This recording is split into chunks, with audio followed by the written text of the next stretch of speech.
Okay, I'll now ask if there are any disclosures of pecuniary interest and the general nature thereof.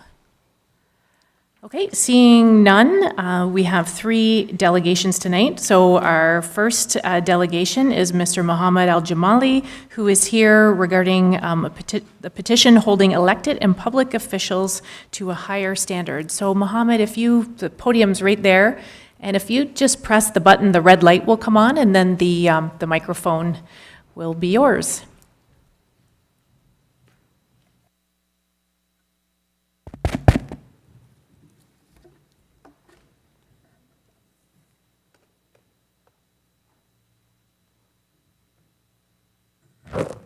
Our home and native land.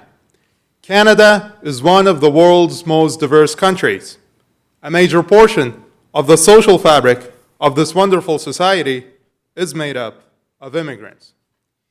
In Niagara, we embrace our differences and celebrate our diversity every year through the folk arts festivals. It is very unfortunate there has been a recent increase in hateful and bigoted behavior from elected officials. The fact an elected official is chosen by the public implies there is a significant support for their views. Thereby, elected officials should face an additional responsibility, an added responsibility when exercising freedom of expression. No infringement upon anyone's expression rights is intended here.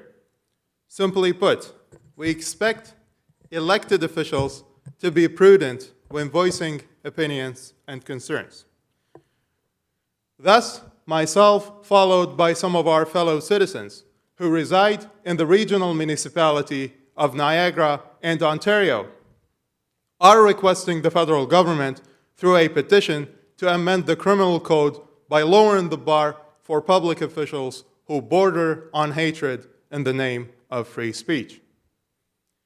We are specifically requesting the federal government to refine the criminal code in a manner that highlights hate crimes, and the price follows with it to an elected official. There is a serious need for a deterrent approach, and as a result, we're being very specific in our request here. The petition is as follows: amend the criminal code hate crime provision to establish an offense where elected officials that use their office to advocate for racism or discrimination to an identified person or group are guilty of promoting hatred. And consequently, any representative elected to serve on a municipal, county, regional council, or local school board found to have violated any of the above legislation could be removed from elected office. Also, there is an online version of this petition on change.org, and I'll be happy to have many more of our fellow citizens sign the petition there.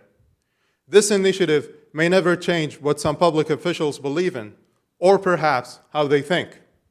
If implemented, however, this initiative will make it solidly clear that socially and ethically such behavior is unacceptable, and moving forward, legal consequences may follow. In the light of starting this initiative to hold elected officials to a higher standards, I've met with a number of citizens at this point.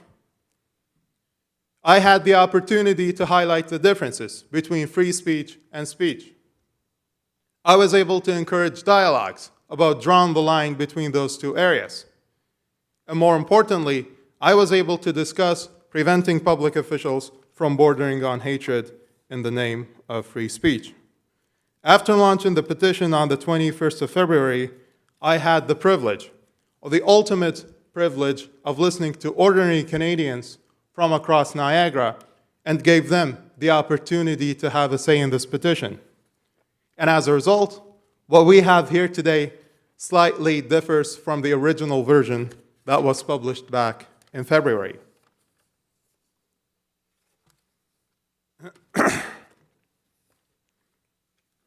On this journey, I've learned a lot. I've learned a lot about our society, and especially about the issue I'm tackling. I'm seeing more dimensions to the issue this initiative should expand on. In other words, besides holding elected officials to a higher standards and have them behave themselves, we need to understand why are the toxic and divisive politicians are being endorsed and promoted in the first place. We need to understand the root cause to this issue, whether it's based on hatred, fear, or any other reason. Whatever might the factors be, we should tap into them and find out how and why are the toxic and troublesome politicians are being endorsed, promoted, and favored, and how could we reverse the course on this issue. Canada has always been a symbol of hope and progress, and I'm confident that we will continue to stay the course and never allow some politicians to degrade our reputation at home and abroad. As for the starting point, it needs to be done through awareness. Bringing awareness in an advocacy-oriented manner will help create a proactive approach preventing this rhetoric from occurring. Now, none of this can be done without reaching out to those citizens and hearing their perspective and point of view. I'll listen to their concerns, and I will take them very seriously. And with the best of my abilities, I'll look for ways to shed the spotlight on their concerns. And I promise that I'll work diligently to achieve this. Like the optimism I started with when sharing the petition and listening to ordinary Canadians, I intend to do the same here. And when starting, it'll be from a point of hope and trust. I always start with hope, even if it's a glimpse of hope. And like it did with the petition before, I'm sure that it will result with incredible success. Canada is for all. I believe there is room for every Canadian to grow and flourish in this beautiful country. And now that I've shown the problem and the two possible solutions needed to stop toxic politicians from misrepresenting and demoting us, today I have a vision. My vision is to live in a society thriving on a cohesive future for all. And I'm eager to work and cooperate with whomever is willing to make this change happen. We should never accept that toxic politics and politicians are the solution to any problem. As citizens of this beautiful country, all of us are in this together. I can't imagine a bright future for this nation moving forward with isolated communities. None of us should feel the need to gravitate towards toxic politicians in order to be represented. Shortly after endorsing the petition tonight, I brought with me an enlarged version of that petition that I would like the rest of you to sign, since that Mayor Jeffs and Alderman Betty Conk have already signed the petition. I was hoping the rest of you could sign it, please. And I would like to end by saying this. Canadians are extraordinary people. As citizens, we will never allow nor tolerate a rhetoric bordering on hatred, racism, and bigotry to destroy the social fabric of our wonderful society. And I would like to thank all of you for taking the time to hear me speak tonight. Thank you.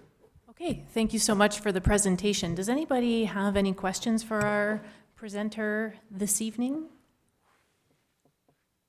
Okay, seeing none, then I'll need a motion to receive the presentation for information. So if I can get a mover and a seconder, moved by Alderman Gilmore, seconded by Alderman Hessels. All those in favor, and that is carried.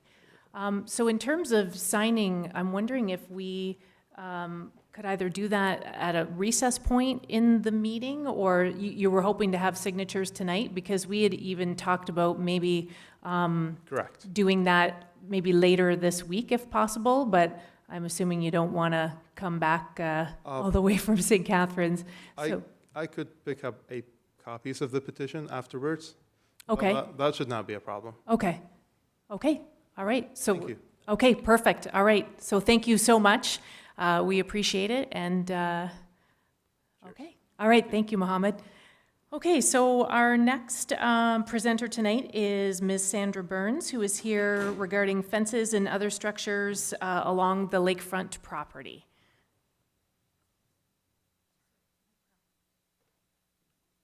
And hopefully the microphone's still on. You may have to adjust it. I think Mohammed was a bit taller. Let me know if you can't hear me. Okay.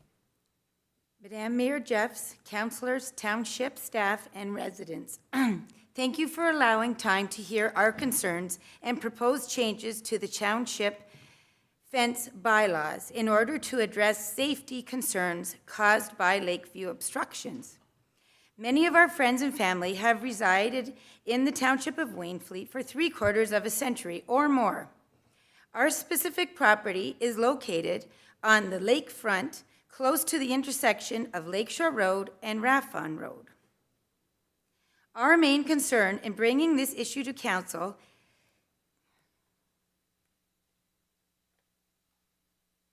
is for safety on the lake, which we assert is in the interest of all, especially children. We understand that there is a bylaw in Wainfleet that states fences on the property can only be a maximum of 4 feet. Fence bylaw number 019-2005. We realize that this bylaw was created for safety reasons when entering the roadway.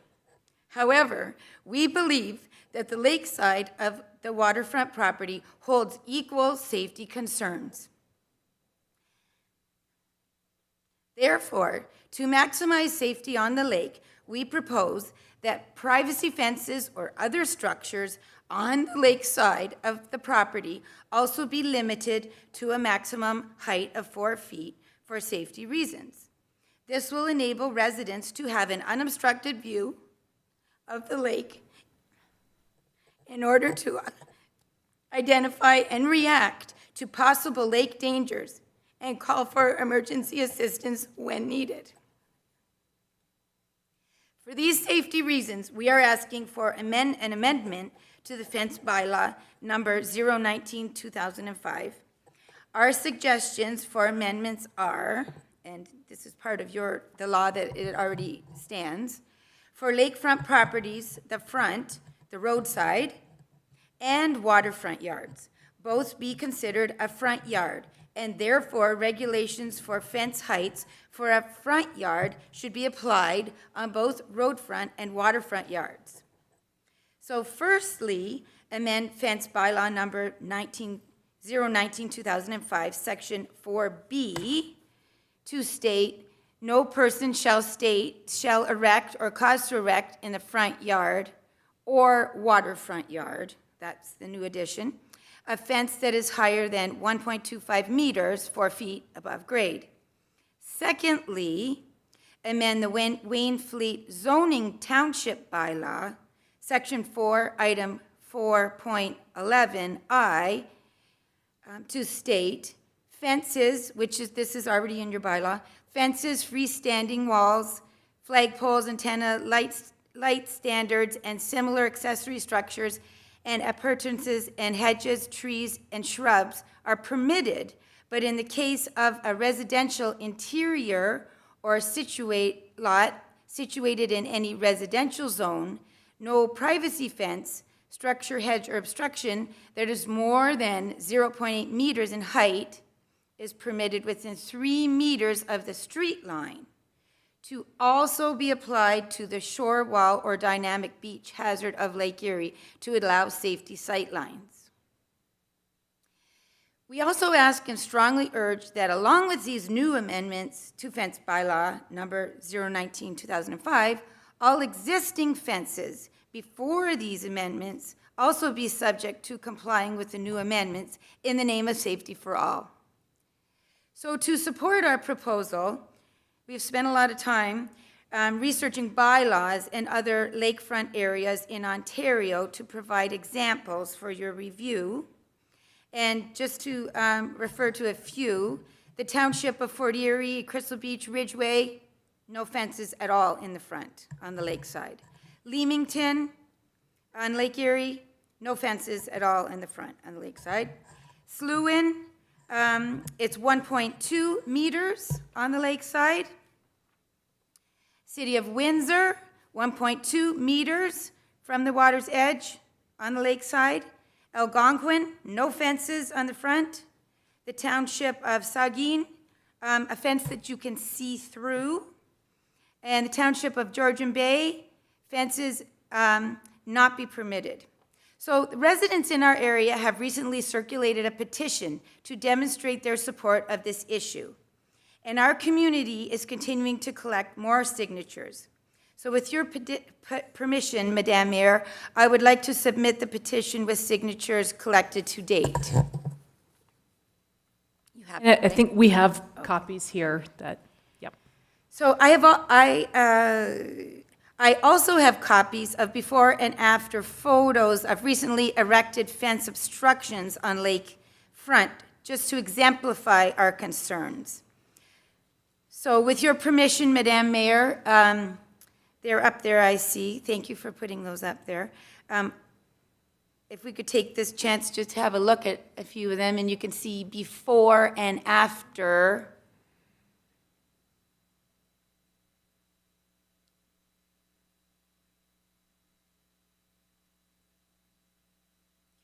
So we would like to welcome all of you to our property to view this example of a fence obstruction in person at your convenience. And in closing, our request this evening is that council receives this information and passes a resolution this evening asking staff to review Section 4B of the fence bylaw and Section 4.11I of the zoning bylaw to include that the waterfront yard be treated as a front yard for the purposes of fence height and obstruction to ensure Lakechamp's front safety. Thank you once again for your time and consideration of this very concerning matter for safety on Lake Erie in the Township of Wainfleet. Thank you. Okay, thank you so much for the presentation. Are there any questions from council members for our presenter? No questions? Okay. All right, well, thank you very much. So I'll need a motion then to receive the report for information. So moved by Alderman Hessels to receive and seconded by Alderman Dykstra. All those in favor, and that's carried. Alderman Hessels, you had a question or comment? Yeah, like she was asking for a resolution, but could we not just refer this back to staff and have them come back with some recommendations with the staff report? Is that what we should be doing? Because she asked for a resolution, but that wouldn't be appropriate, I think. So we've already received it, so separate motion then to refer it back to staff for a staff report, was that? Yeah. Okay, so now I need a motion to refer it back to staff for a staff report, moved by Alderman Dykstra, seconded by Alderman Hessels. All those in favor, and that's carried. Okay, so staff will do a report, and then it might not come back the next cycle of council, but they will make you aware when that comes back. Thank you. Okay, thank you. Okay, and our last delegation tonight, we have Mr. Andrew Watts, who is here regarding a solution to overdevelopment in Wainfleet.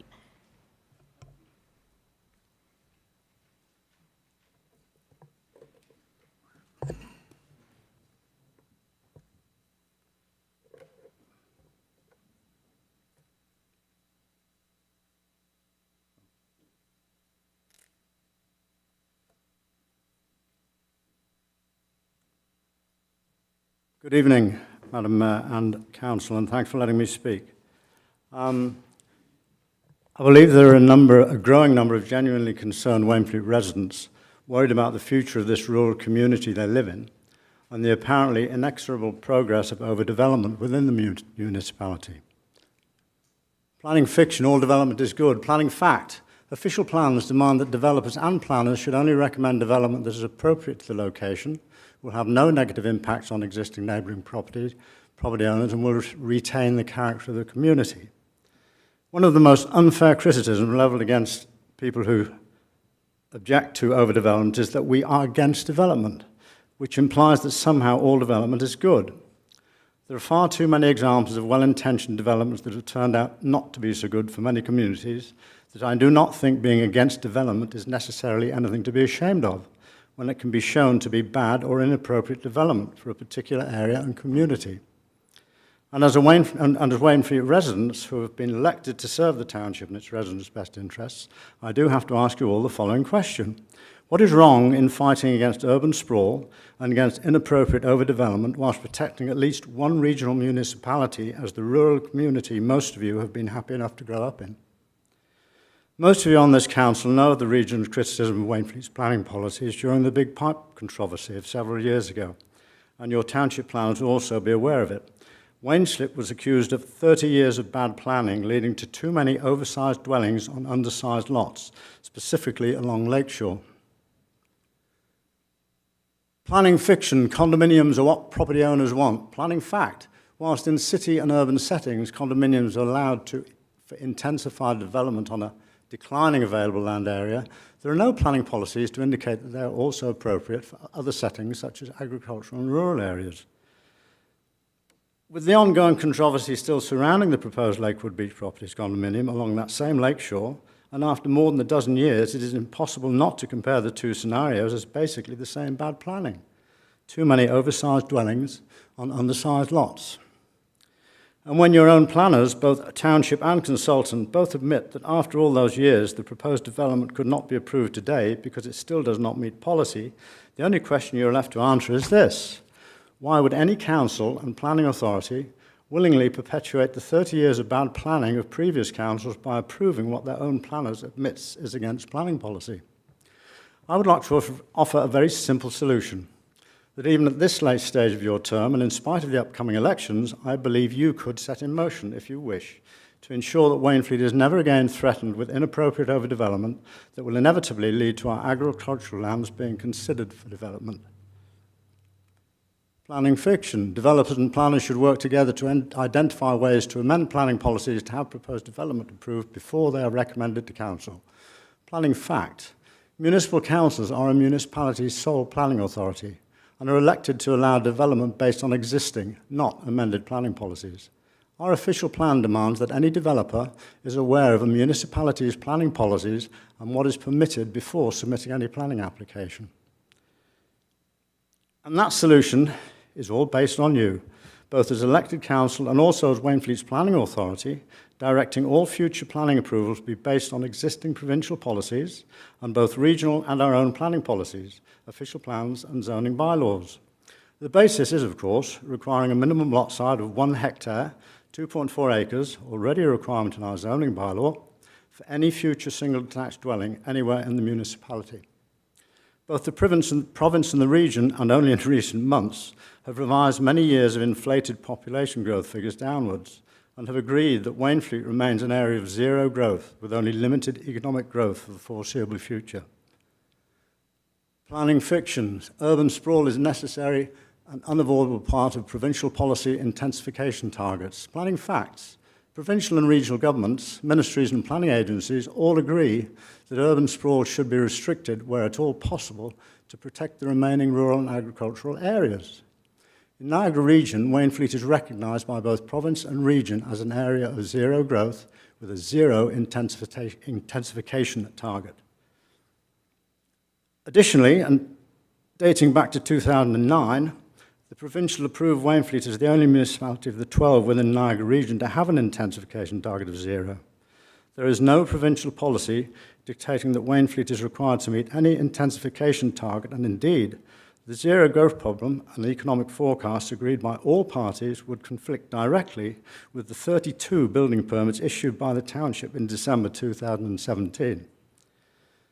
The only anomalies that still exist are relatively minor, and with provincial policies recognising Wainfleet as both zero growth and as a municipality with no intensification target to meet, I see no reason why there should be any objections to this council directing their planner to request that the province agree that Wainfleet may be exempted from the following provincial policy conditions: single detached residence on a 0.4 hectare, 1 acre lot, providing a hydrogeological survey is completed and approved, a maximum of 3 residences on any proposed development lot in a rural area. The above would permit any future council to approve only development suited to a zero-growth agricultural and rural area and the community that supports it. And as an example of just how quickly planning policies can be compromised without anybody really taking notice, again, another planning fiction, the municipal planner's job is to work with developers to devise planning amendments to bypass existing planning policies.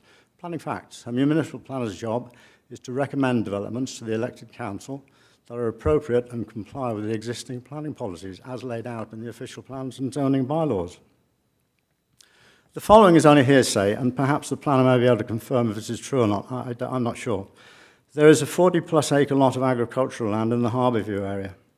It has already been severed once to permit 3 single detached residents on a 5 to 6 acre parcel. I understand that the property owners have been advised they will only be permitted to develop a maximum of 5 single detached residences on the remaining nearly 40 acres of agricultural land.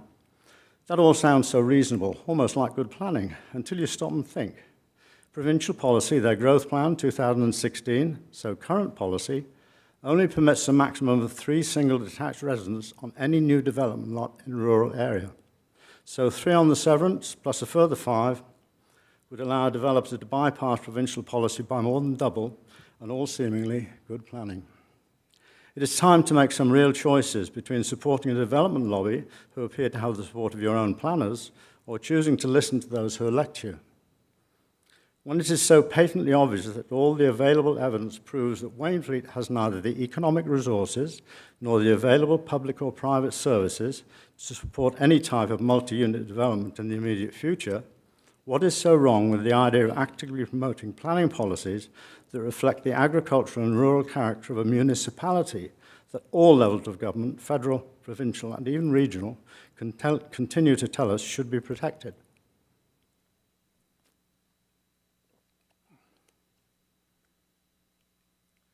Planning fact, the Municipal Act recognises the Municipal Council as the sole planning authority for the municipality of Wainfleet. Those elected to council have a duty and a responsibility to uphold good planning for their own municipality and community, regardless of any outside influences. You do have the authority, and you could also make it happen. All that is missing appears to be the will to protect your own rural community. And all it would take is for Wainfleet Council as Wainfleet's planning authority to take back their responsibilities to set the appropriate planning policy best suited to Wainfleet's zero growth status set by both the province and the region. It is Council who have approved poor planning amendments in the past leading to development that do not meet policy. Council has the authority to now defer or delete those poor planning choices and approve those that best suit Wainfleet and its rural future. Why not do it? All future single detached family residences to require a minimum lot size of 1 hectare, 2.4 acres. The fundamental policy is still in the zoning bylaw. And direct your planning staff to advise provincial planning staff that in order to limit growth to suit Wainfleet's zero growth status and zero intensification target, as recognised by both the province and by Niagara region, the following provincial policies regarding rural areas will be deferred and overruled in favour of the minimum lot size 1 hectare, 2.4 acres. And that is to be deferred, a minimum lot size of 0.4 acres, subject to a hydrogeological survey, and a maximum of 3 single detached family residences on any proposed development lot in a rural area. A very simple solution, and as the planning authority, you can make it happen. Thank you very much. Okay, thank you for the presentation. Are there any questions from council members? Okay, seeing none, then I'll ask for a motion to receive the presentation. So mover and a seconder, moved by Alderman Conk, seconded by Alderman Dykstra. All those in favor, and that's carried. Okay, thank you. Thank you. Okay, so now we are moving on. We don't have any presentations. We don't have any public hearings. So now we'll do mayor's announcements and remarks. So I just want to congratulate our scholarship winners from this year's graduating class at E.L. Crosley, Lakeshore Catholic and Port Colborne High School. So council wishes each of them all their best in their post-secondary pursuits. And thank you to all who attended our Canada Day celebrations on Sunday. And thank you to the staff and volunteers who made the event possible. It was a great day. Everybody did a great job, and I think, especially considering the heat, it was very well attended, and so yeah, kudos to everybody involved in that. The library has many programs and events running over this summer, so be sure to check out the latest newsletter for details. Regional Council will meet this coming Thursday evening, July 5th, and our council will hold a special meeting tomorrow evening for the purpose of a closed session regarding a recruitment matter. And our next regular meeting of council will be Tuesday, July 24th. So now we'll move on to the adoption of the minutes. That the minutes of the regular meeting of council held on June 12th, 2018 be adopted as circulated. So I need a mover and a seconder for the minutes. Moved by Alderman Conk, seconded by Alderman Hessels. Any errors or omissions or anything? Okay, seeing none, I'll call the question. All those in favor, and that's carried.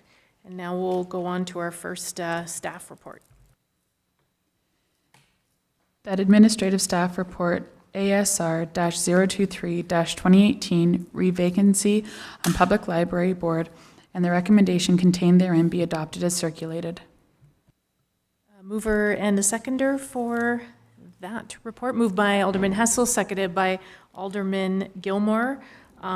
So I think what we're looking for is we need somebody to replace Alderman Conk for the next couple months, or we beg Alderman Conk to stay on for Alderman Hessels. Yeah.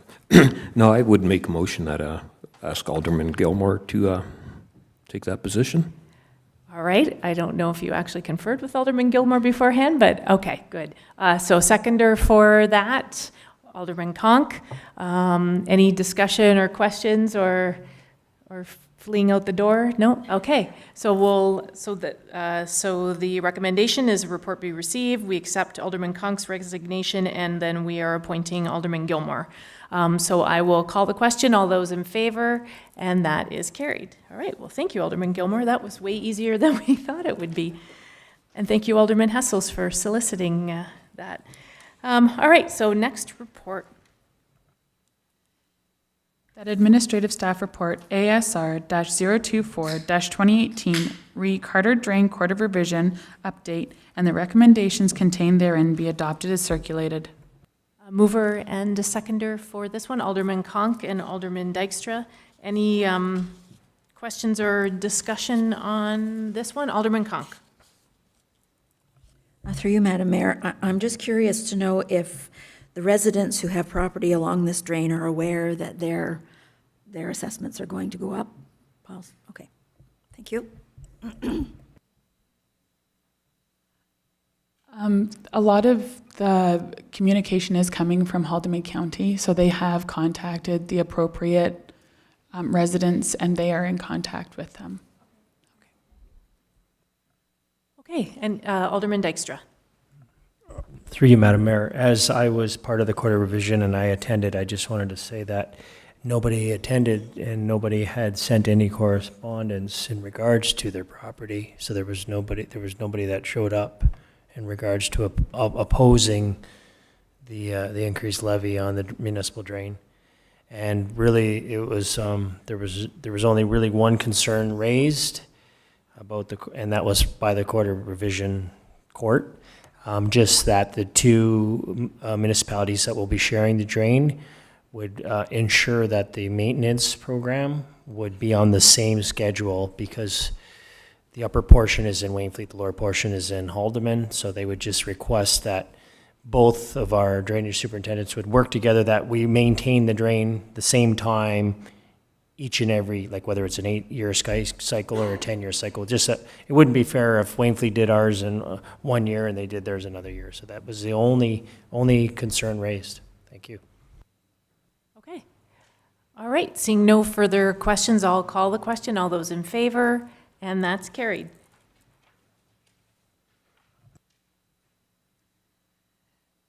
That bylaw enforcement staff report BESR-013-2018 re-noise bylaw and the recommendations contained therein be adopted as circulated.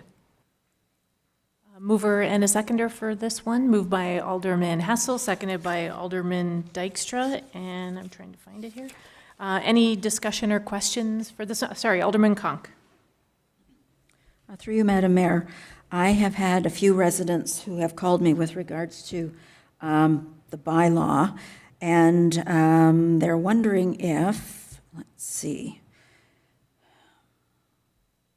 under, on page 4, prohibition by time, number 4D, someone has asked for a expanded definition of domestic, such as, are you talking about chainsaws, are you talking about chippers, are you talking like, so they're wondering what you're talking about with regards to domestic and if that can be expanded upon? Through you, Madam Mayor. Excuse me. The term domestic purposes is a single-family dwelling. So if you have a single-family dwelling and you need to do construction on it, you're allowed to use any tool for a domestic purpose. Opposed to a construction company coming in to do work, Okay. that wouldn't be allowed because you're hiring someone to do it. You're doing work yourself on your own property. Okay. And then further, number E,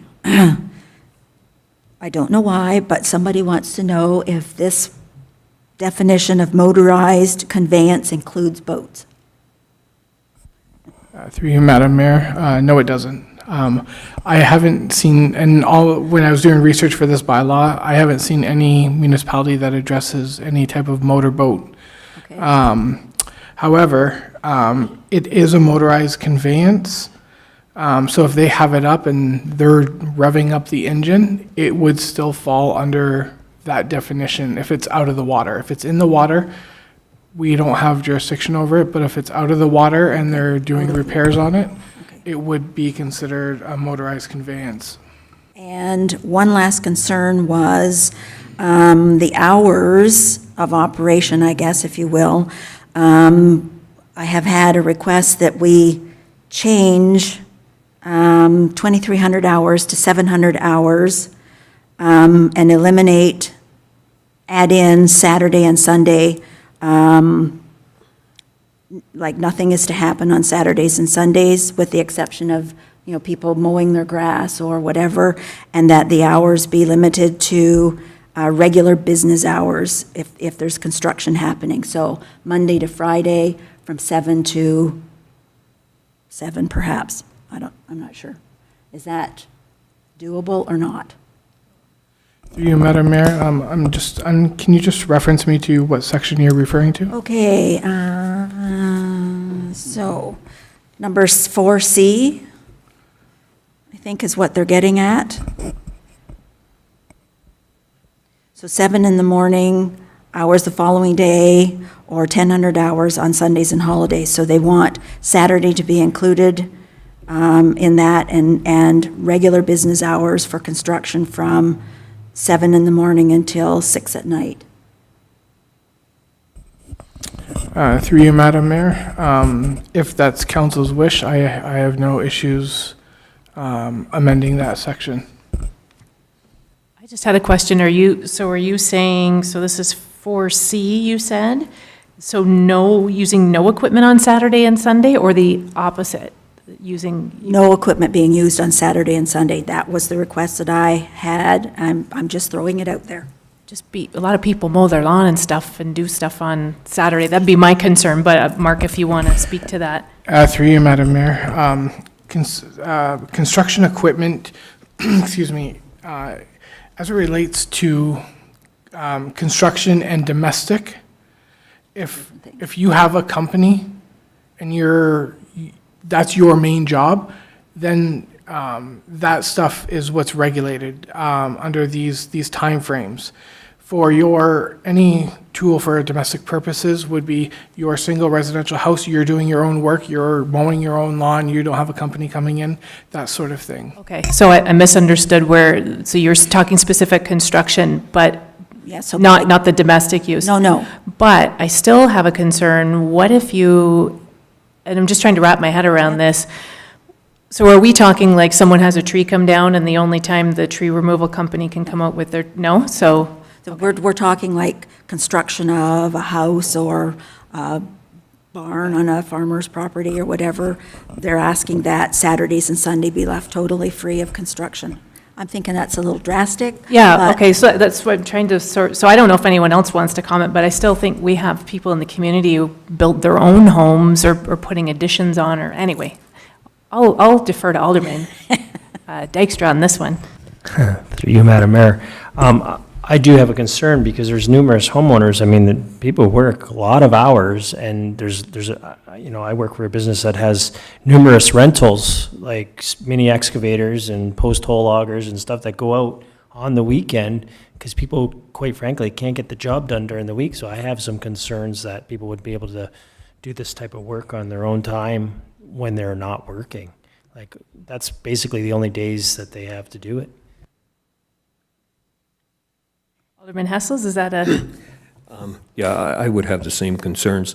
And actually, when Lakewood was here, I think that's probably where these people are coming from. They don't want to see construction. And I think they were willing to, I think we could put it in their condominium clause that they do not work on Sundays. I wouldn't say Saturdays, because Saturdays it's a working day for a lot of construction companies too.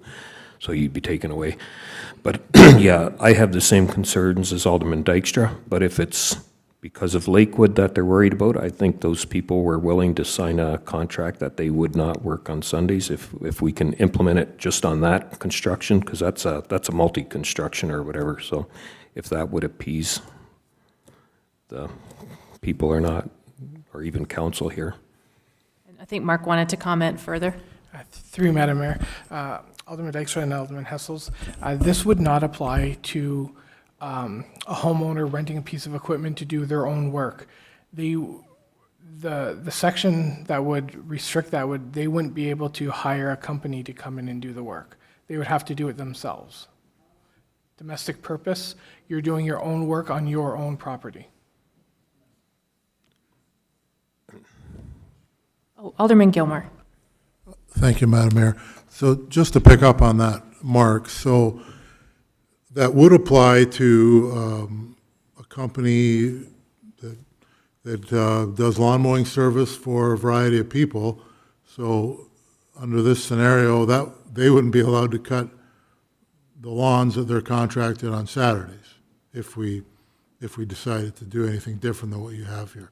But as it currently stands, they're allowed to do it within those timeframes. Yeah. So, I mean, a lot of people use businesses that are located here to do that kind of work. So that would be an issue.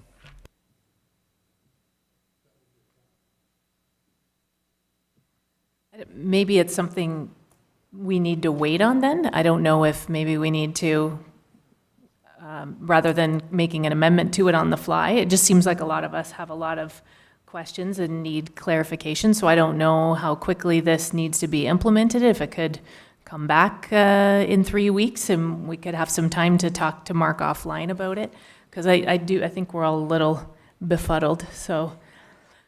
Okay, all right. So I don't know if someone wants to make the motion to defer to the next council meeting, Alderman Conk, and a seconder, Alderman Hessels. So all those in favor of deferring to the next council meeting, and that is carried.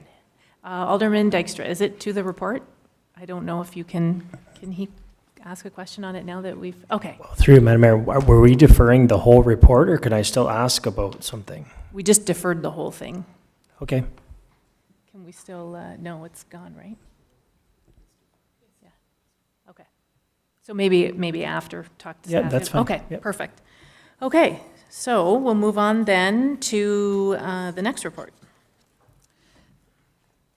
That bylaw enforcement staff report, BESR-017-2018, read discharge of firearms bylaw, and the recommendations contained therein be adopted as circulated.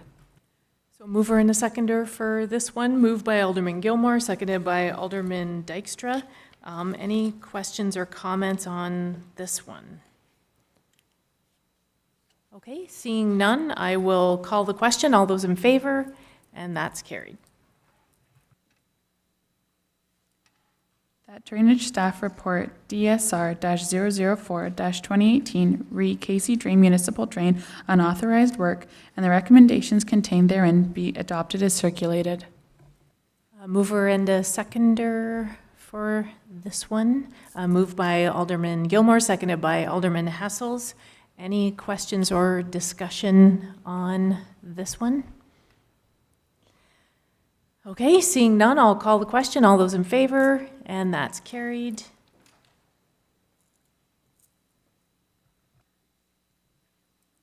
That Public Works Staff Report, PWSR-011-2018, re-award of tender for septic bed installation, and the recommendations contained therein be adopted as circulated. Mover and a seconder for this one, moved by Alderman Hessel, seconded by Alderman Conk. Any questions or discussion on this one? Alderman Conk.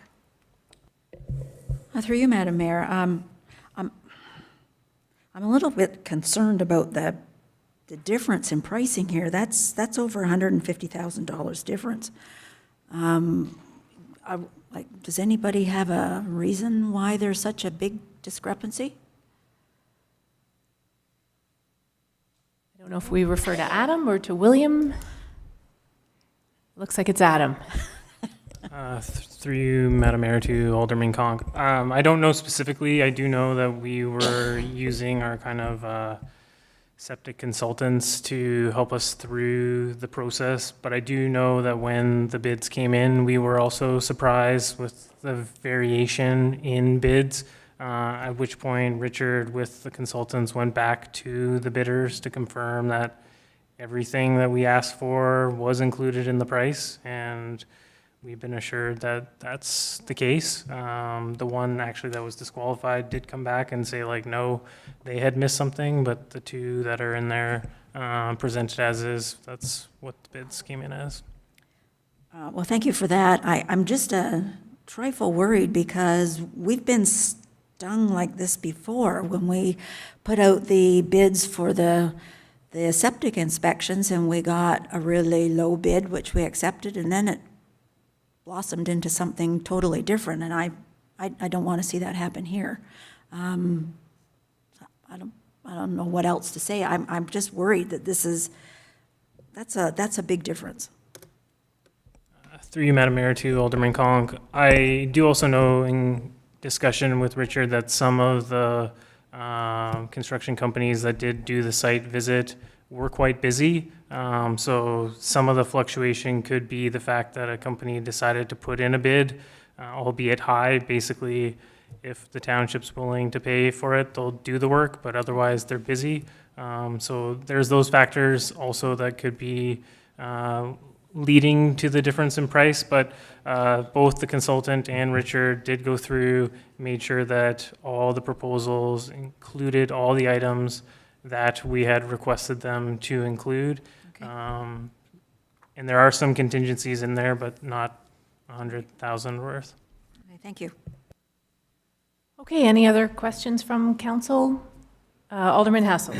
Yeah, I believe when it first went out or when we did it, I think the price came in lower than what was brought forward here. So, and with Niagara Central Airport, they're doing one too, and it seems to fall in line is from what I see.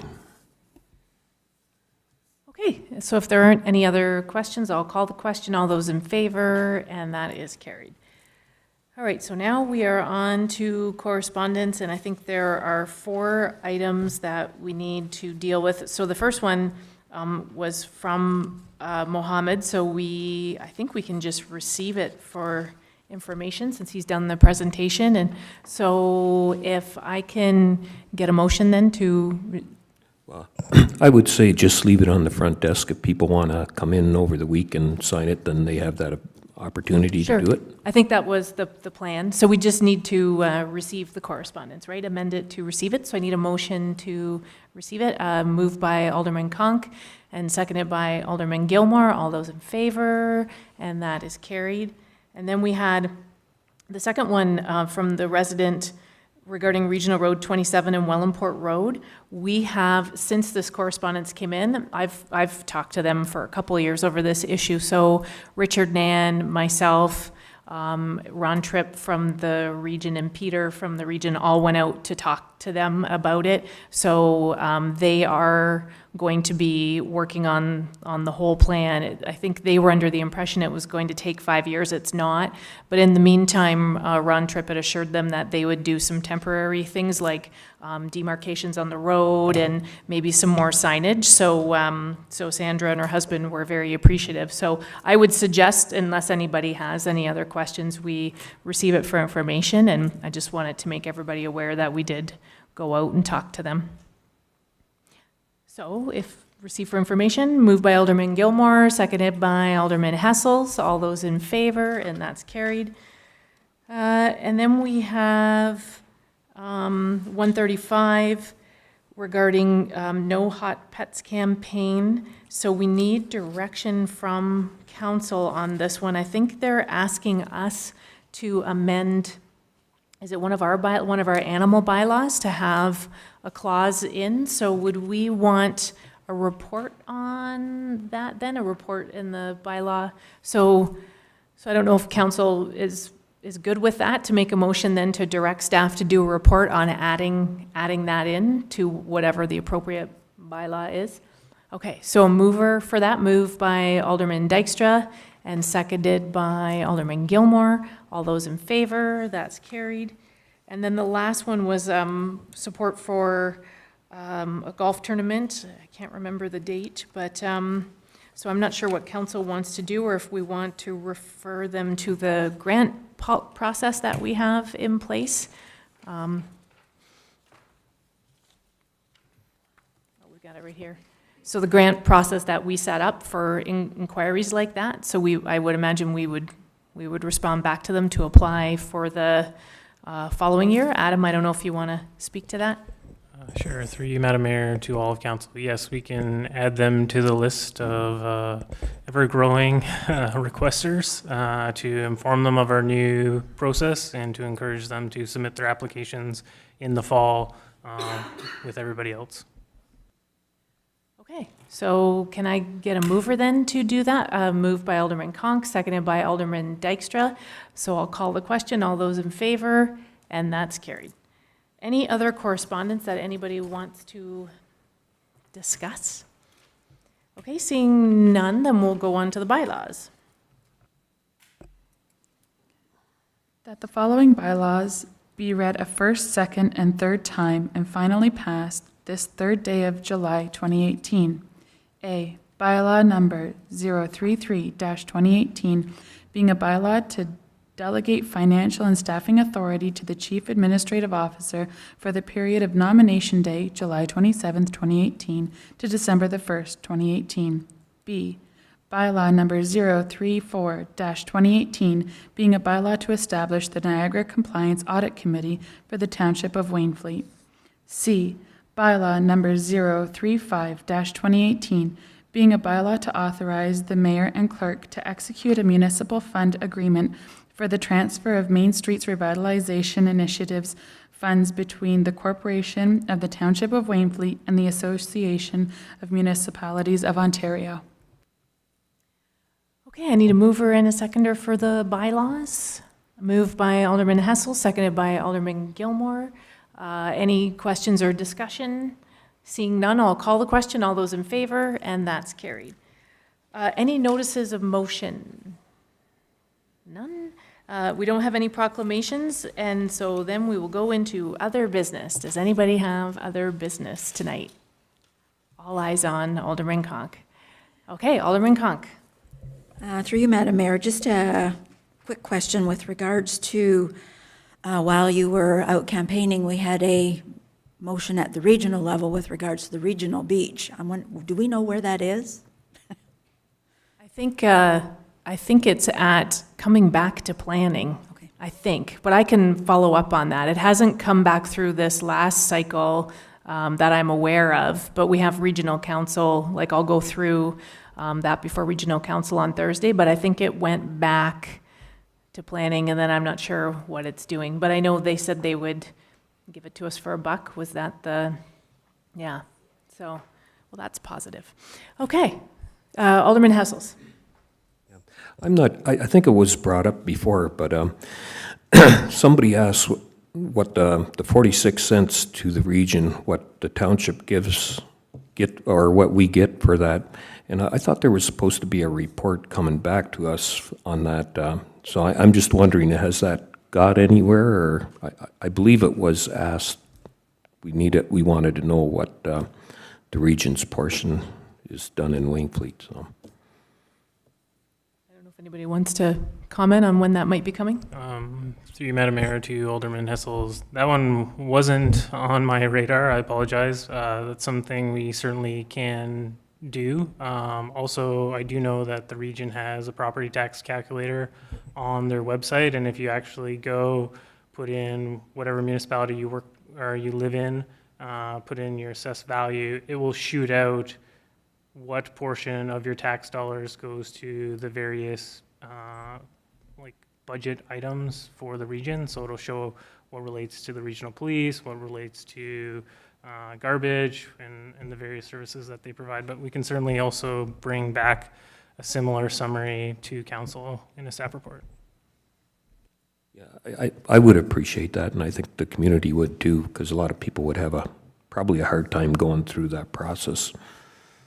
Two things. Do we need a motion for that? Was it already a motion? And secondly, maybe Amber could post that. I know what you're talking, they have like a little video too about it, I think, but maybe Amber could post that on our Facebook page. So do we need a motion then to? Okay, they're going to make it happen. Okay, any other business? All right, seeing none, then we need a motion to go into closed session.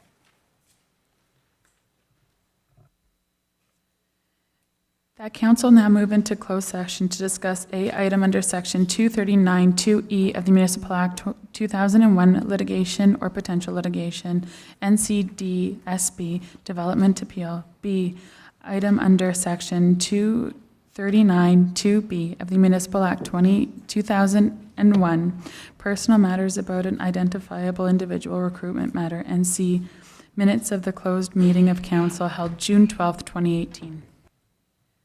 A mover and a seconder to go into closed session. Moved by Alderman Conk, seconded by Alderman Hessels. All those in favor, that's carried.